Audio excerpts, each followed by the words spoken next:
Okay, I think we should hear another story. Judy Remz. Give it up for Judy Remz.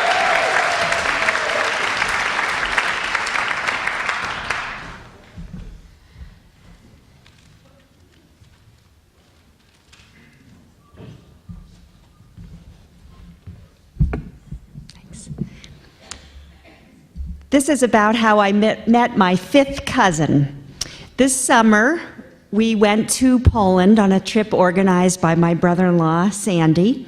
And in preparation for the trip, I contacted my cousin Aryeh, who has done an extensive family history, and asked him if he had addresses of our relatives who lived in Poland, because we were going to be in those areas where our family had lived. And he said, I don't have any addresses, but let me introduce you to your fifth cousin, Jadwiga, who lives in Warsaw. And that's how he introduced us via email. So we made arrangements to meet while I was in Warsaw. And I thought about, what should I bring her? It seems like a gift should be appropriate, and a book didn't seem quite right. She doesn't speak very good English. A Red Sox cap seemed frivolous. And then I thought about our family plant. So let me explain to you about the family plant. So Tante Adele traveled from New York to Poland in the 1920s, and she visited the relatives who were all very poor, and they wanted to give her a gift to bring back, and they gave her a cutting of a Hoya plant. This is a Hoya plant. And somehow she brought that home on the ship and put it in water and let the roots grow nice and strong, and then put it in dirt.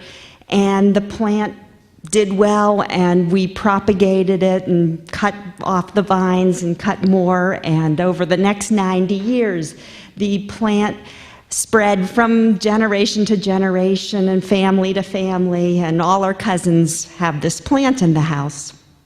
So this is what I decided to bring to Jadwiga. Let me explain a fifth cousin, by the way, because I didn't know what a fifth cousin was either. You may be wondering. But if you go back 6 generations, we descend from the same people.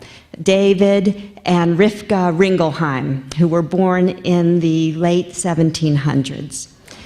So when I met Jadwiga, I was curious to know who she was. We didn't think we had any family in Poland. Either everyone had left or had perished. And she explained that her mother was a child during the war, and when things were getting really bad, her mother was told to run away and save herself. And a non-Jewish family took her in, hid her till the end of the war.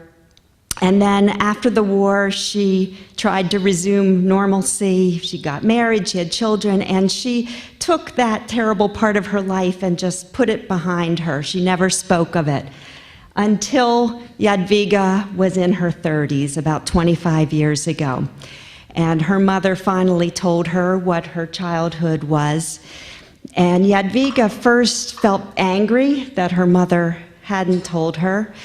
Then it turned to humiliation. Why hadn't she asked her mother about her childhood?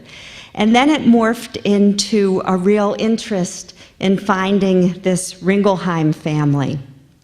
And finally, when there was a Facebook page that cousin Aryeh put up called Ringelheims Unite, and Jadwiga found that, and we discovered her as well as part of the family.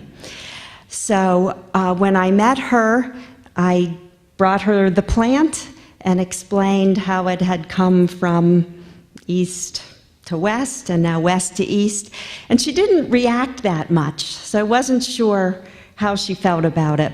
But when I got home, after a couple weeks, she wrote an email to thank me for the plant and said that the roots were growing long and strong and they were ready to be planted in the dirt.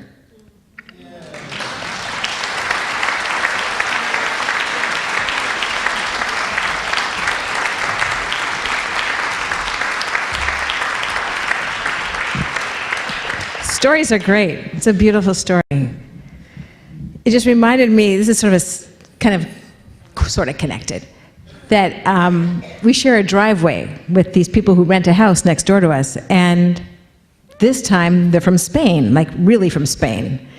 And we're talking with them, and like I'm kind of from Spain, because I'm Sephardic, so like way back when. I mean, I'm from Seattle, but Seattle, Spain. So,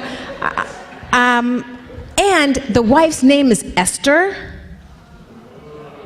right? Aren't you saying Marano in your mind? Yes.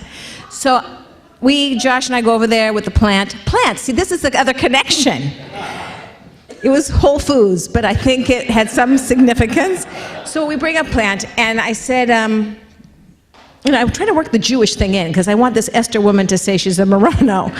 So we worked the Jewish thing in somehow, and then, so he says, have you ever been to Spain? I said, no, but I really do want to go, because my great from Spain. So he says, oh, you're Sephardi. I said, yes. He said, well, when you come, this is sort of now back to the Paul story, it all is connected. He says, when you come, you will meet my boss, because he's Sephardi, and he'll show you all over the place, and his name is Jacob Yaakov Israel. Now, you don't know this, but my grandfather, Yaakov Israel. My brother, Jack Israel. My cousin, Jack, everybody in Seattle is Jack Israel, I swear to God. The names keep going because we name after the living. So Yaakov Israel is like my grandfather, like how weird. It's not really, obviously, but all part of a whole. I just thought I'd share that. Okay.